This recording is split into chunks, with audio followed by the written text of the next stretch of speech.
Khona bekhala-ke la kuma-comment section ebuza ukuthi yena kungani-ke ehlupheka.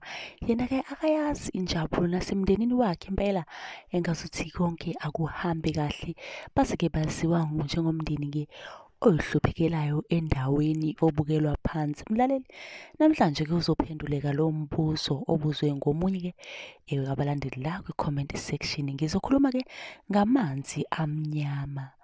Uma-ke kuthiwa kuphehlwa amanzi amnyama, kusuke kukhulunywa ngokuthwetshulwa kwedlozi. Lo osuke elithwebulile usuke efuna ukuthi lisebenzele yena yedwa kuphela nabantwana bakhe.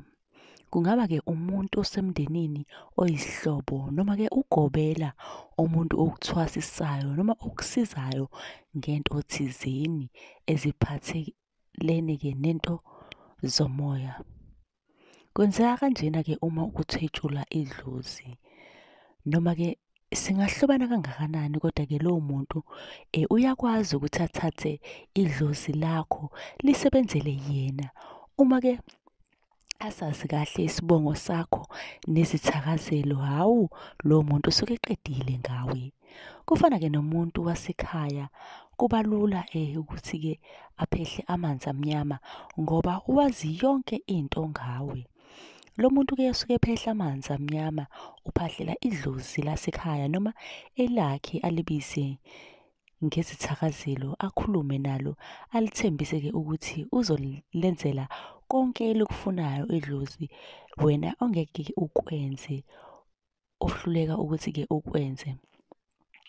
Kwesinye-ke isikhathi kalincengwa bayalithwebula straight, lingafuni bamlande emathuneni ebusuku. Uma-ke eqeda lapho athume lona futhi idlozi ukuthi-ke libulale abantu bonke emndenini. Ubone nje abantu belokhu bephela kuloya muzi, uxakeke ukuthi kwenzakalani, kanti-ke kuphehlwa amanzi amnyama. Kukhona-ke umuntu ogangayo. Kuhliphi-ke yonke into nixabane emndenini nizondwe ngumhlaba wonke. Yena lo ophendule idlozi kusale-ke kume yena nabantwana bakhe, kube wuye ophumelelayo yedwa. Yikho-ke okubizwa ngamanzi amnyama. Kusuke-ke kuguqulwa idlozi labheka umuntu oyedwa.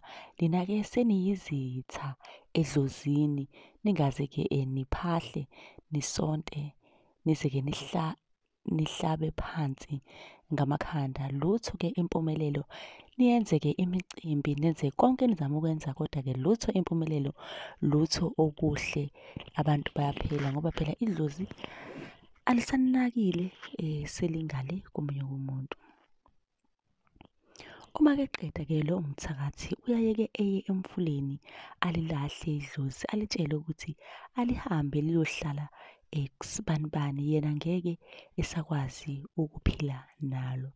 Uma-ke lifika idlozi kuwe lingcolile, lifuna-ke ukuhlanjululwa, belibulala-ke lithakatha, lisenza-ke yonke into emnyama.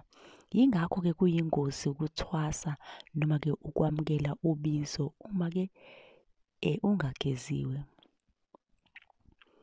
Uya nasesontweni, lutho azilungi izinto zakho, uhanjiswe emfuleni ugezwe, into-ke azilunge. Akusiyona-ke into yomdlalo ukulungisa into-ke yamanzi amnyama. Baningi-ke abantu abathi-ke ngiyathwasa, kanti-ke kudlalwa ngaye. Bazama-ke ukuthwebula idlozi lakhe. Uthole ukuthi lowo muntu sezohlupheka impilo yakhe yonke. Mlaleli, mawukuthi-ke nawe khona umbuzo obenawo, ungakhomenta ubuze, noma kuthi khona ongakuzwanga kahle ukhomente, bese-ke uyasubscribe ukuze ungaphuthelwa yonke ividiyo engisazoyifaka kuleli page.